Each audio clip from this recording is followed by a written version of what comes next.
तो नमस्ते भाई और बहनों। इस्लामाबाद में जो बातचीत चल रही थी अमेरिका और ईरान के बीच में, वो निष्फल समाप्त हुई। इसमें कोई कंक्लूजन निकला नहीं और कह सकते हैं कि फेल भी हो गया। लेकिन लोग बहुत डिस्पॉन्डेंट हैं जहाँ तक कि मार्केट का सवाल है कि अब गैप डाउन मंडे को वगैरह वगैरह वगैरह, ठीक है। और फिर उसके बाद और नीचे नीचे नीचे। देखिए, एक तो मैंने कल वीडियो में भी बताया था कि अगर यहाँ पे कोई डील हो भी जाती तो भी ऐसा आप समझ के नहीं चलिए कि ये जो है आज का आज रातों रात सब ठीक हो जाएगा। इसमें वक्त लगेगा। अब भी कहता हूँ, वही चीज़ कह रहा हूँ, कुछ हफ्ते लगेंगे इसको प्रॉपरली एक अच्छे कंक्लूजन में आने के लिए। अभी तक वो कंक्लूजन की स्टेज में पहुंचा नहीं। लेकिन जो लोग सोच रहे हैं कि अब ये कच्चे तेल की कीमत जो है 100-150 जो भी है फिर क्रॉस करते जाएगा और मार्केट भी गिरते जाएंगे, तो मैं ये कहूँगा कि अगर आप ध्यान से सुने तो मेरे ख्याल से अटकती हुई बात सिर्फ एक न्यूक्लियर वेपन की थी। वहाँ पे अटक गई बात कि वो कह रहे हैं हमें लिबर्टी चाहिए, वो कह रहे हैं कि आप बना ही नहीं सकते। कहीं ना कहीं तो बात फिर से शुरू होने की संभावना लग रही है मुझे, ऐसा मेरा मन कह रहा है। शायद दिमाग भी वही कह रहा है। अमेरिका चाहती नहीं है कि ये वॉर चलती रहे लिमिटलेस।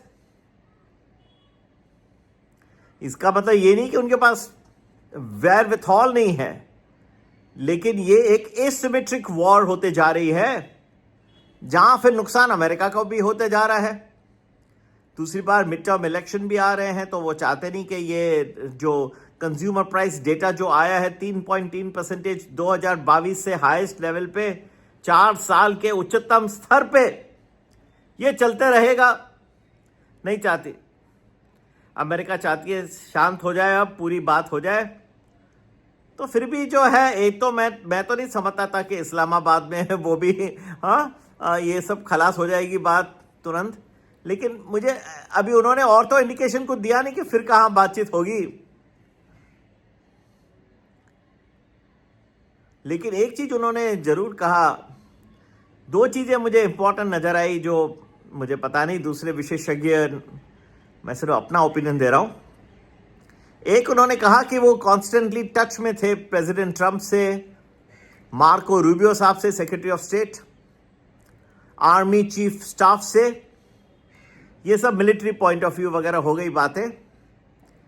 और स्कॉट बेसेंट जो ट्रेजरी सेक्रेटरी, अब उनसे टच में क्यों रहेंगे?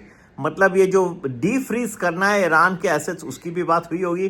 उसके लिए फाइनेंस के जो आदमी इंचार्ज है उससे बात की। तो मतलब बातें बहुत हुई, सिर्फ एक न्यूक्लियर चीज पे रह गई। मैंने तो कहा था कि थोड़ा वक्त लगेगा, एक ना एक बात पे तो अटकनी थी, अटक गई। पर मुझे नहीं लगता ये एंड हो गए टॉक्स। फिर से नेगोशिएशन कुछ होगा जरूर, थोड़ा तूतू में तो रहेगी, पर एक फिर से एक दौरा फिर से आएगा। अब कहाँ होंगे आगे नेगोशिएशन? ऐसा मुझे क्यों लगता? इसलिए लगता है कि उन्होंने कहा कि हमने बेस्ट एंड फाइनल ऑफर जो है दे रखा था टेबल पे। तो ईरान की जो टीम है वो भी घर जाके सोचेंगे ना कि ये जो ऑफर है उसको लिया जाए, हम भी अपना एक best and final offer they they. Final +1 भी तो हो सकता है। मतलब ऐसा नहीं था कि टोटली रिजेक्टेड है। ये बहुत सारी बातें हुई है। मैंने इसलिए कल वीडियो में कहा था कि थोड़ा वक्त लगेगा सुलझने, क्योंकि इतनी सारी चीजें जो है सब खुल के आ गई। स्ट्रेट ऑफ हॉर्मज है, उसको खोलने की बात है। अब सब कैसे रातों रात सब एक चीज, 22 घंटे उन्होंने बात किए। उसमें आई एम श्योर इस्लामाबाद में बातचीत हुई, उसमें इतने सारे एक हाई पावर्ड डिस्कशन हुआ। लेकिन ये समझ लेना कि रातों रात सब कुछ चेंज हो जाएगा, वो तो वैसे भी पॉसिबल नहीं था। बात बड़ी है। आई थिंक थोड़ा सा इंप्रूवमेंट है जो मुझे दिख रहा है बिटवीन द लाइंस, जो शायद दूसरों को नहीं दिख रहा।